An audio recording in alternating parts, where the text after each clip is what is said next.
Back in Disney grounds, we're back at our Disney home, back what we've been known to do for this podcast. So now as Disney fans, it's time for us to react. And we definitely want you out there listening to react as well. Make sure you shoot us an email, show@magicourway.com, or get in touch with us through all the social medias or whatever. Send us a message, slide into our DMs, whatever. But we definitely want to hear your opinions about this, and they're always welcome on the show. So we did 6 weeks, guys. Universal Epic Universe. Yeah. Very exhaustive. Very a lot of exhaustive. research. Kudos to you guys. Thank you. We are exhausted. Yes. And excited. You know, Yes. if you remember for the show, I was very pumped up with a lot of discussions they have. And there's not a time when we're recording those shows during those weeks where I was like, oh, I can't wait to talk about this. Oh my gosh, they're doing this, they're doing that. Mm-hmm. I'm looking forward to it, which is something that I've mentioned this on those shows, something I haven't felt in a very, very long time. True. With a Disney product of sorts. So, yeah, what are y'all feelings about this? After 6 weeks of Universal Epic Universe, we're back home at Disney. What do you guys think? My first thought is, how concerned should Disney be? Yeah? That's my question here. What would y'all think the level of concern Disney has about Epic Universe is right now? Because I got to be honest, like going into Epic Universe, I didn't think it was that much of a threat. It didn't hit you like that. It didn't hit me. Yeah, it, like some of the IP that they were using, I'm like, it just doesn't sound all that enticing. And I think I've said it on the show before that Disney could crush them like that if they wanted to. All they really had to do is invest in their properties, which are way more popular. But having dived into it, even lands that I wasn't looking forward to before, I am now. So I'm kind of curious as to what y'all think Disney is thinking right now in terms of their concern level.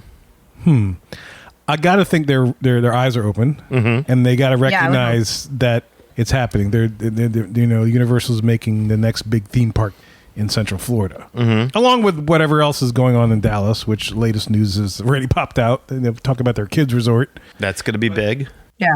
I'd be surprised if they weren't. Now, actually, would I be surprised about that? Is there so much That's my internal strife happening at Disney that they can't even picture thinking about anything outside of their own company? I don't know. I'm wondering how seriously they're taking this.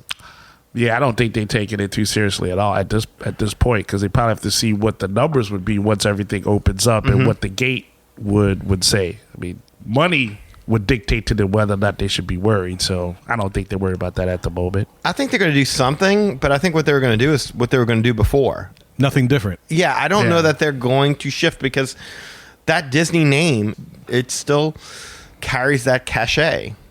Are they resting on their laurels then? I don't know about resting on their laurels, but more resting on the fact that when people hear this is a Disney product, they still equate that with quality, even though that hasn't been the case for a little while.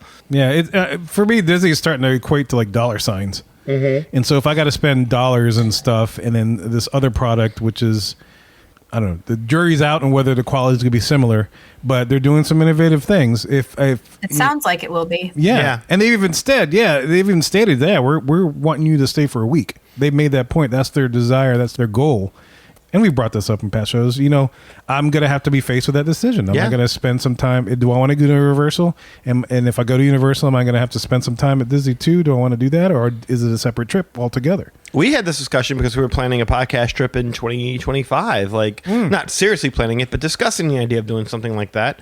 And Kevin was suggesting about going to Disneyland, yeah. And I said, why would we do that when we can go to Epic Universe and drive? Yeah. So I'm worried. I mean, just when it comes to the Disney theme parks, Bob Iger seems to specialize in giving you the least amount of product for the most amount of money. And he has admitted that he's not a theme park person. I've heard this several times, in various ways and stuff. Tell us something we don't know. Yeah, so it's like his attention wouldn't be there, unfortunately. Let me ask y'all this. What do y'all think the problem